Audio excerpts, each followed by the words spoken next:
Bapak Ibu yang saya hormati, pada Januari 2025, secara bulanan atau month-to-month dan tahun kalender year to date terjadi deflasi sebesar 0,76% atau terjadi penurunan indeks harga konsumen dari 106,80 pada Desember 2024 menjadi 105,99 pada Januari 2025.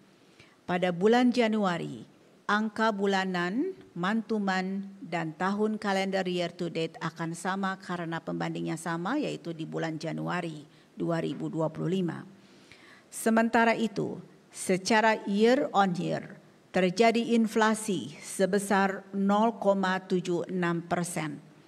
Deflasi bulanan pada Januari 2025 ini merupakan deflasi pertama setelah terakhir kali terjadi di September 2024. Kelompok penyumbang deflasi bulanan terbesar adalah dari kelompok perumahan, air, listrik, dan bahan bakar rumah tangga yang deflasinya sebesar 9,16% dan ini memberikan andil deflasi sebesar minus 1,44%.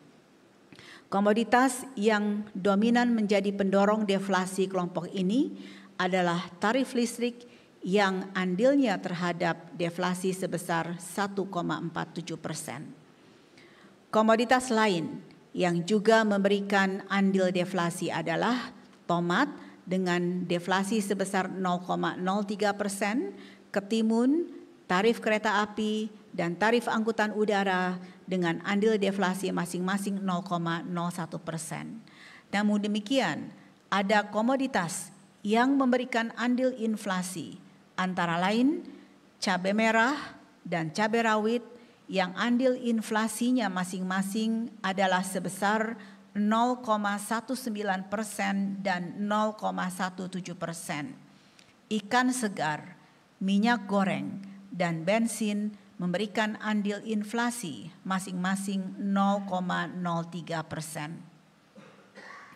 Berikutnya adalah inflasi bulan ke bulan atau month to month menurut komponen. Deflasi yang terjadi pada Januari 2025 kalau kita lihat berdasarkan komponennya adalah karena didorong oleh komponen harga diatur pemerintah.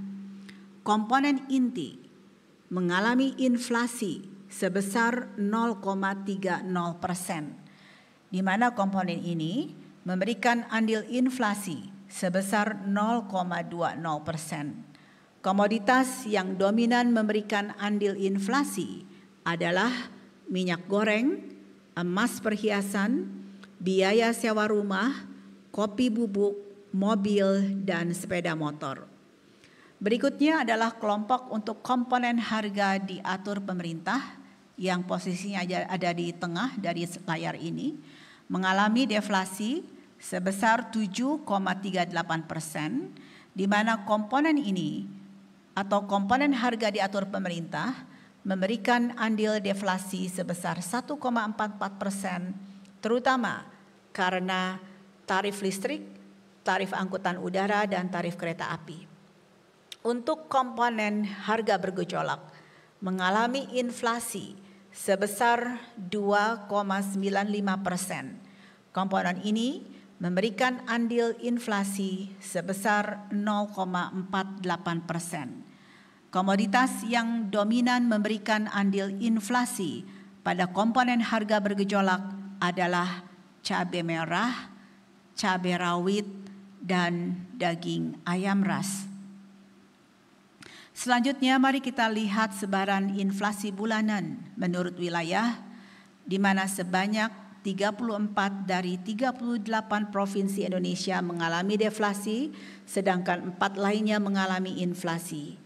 Deflasi terdalam terjadi di Papua Barat sebesar 2,29%, sementara itu inflasi tertinggi terjadi di Kepulauan Riau sebesar 0,43%. Selengkapnya Bapak Ibu dapat melihat data lebih lengkap pada layar dan naskah BRS.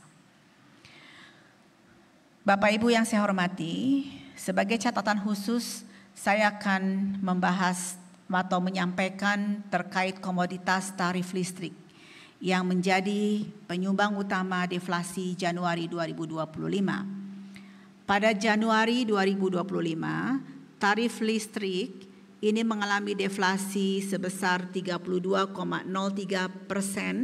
dan andil deflasinya 1,47% seperti yang telah saya sampaikan sebelumnya, karena deflasi ini terjadi akibat adanya diskon 50% bagi pelanggan dengan daya listrik sampai dengan 2.200 volt ampere di Januari 2025. Secara historis, apabila kita lihat dalam 5 tahun terakhir, perubahan tarif listrik juga pernah terjadi pada bulan Juli dan Agustus 2022 karena adanya penyesuaian tarif tenaga listrik pada kuartal ketiga 2022. Bapak Ibu yang saya hormati, perlu kami sampaikan pula bahwa terkait diskon ini juga dipandu oleh Consumer Price Index manual yang menjadi acuan bagi seluruh kantor statistik di dunia termasuk BPS dalam menghitung IHK. Artinya yang dapat kami sampaikan di sini adalah diskon itu dicatat dalam perhitungan inflasi jika kualitas barang atau jasa sama dengan kondisi normal. Ya, kemudian harga diskon bisa didapatkan atau tersedia untuk banyak orang.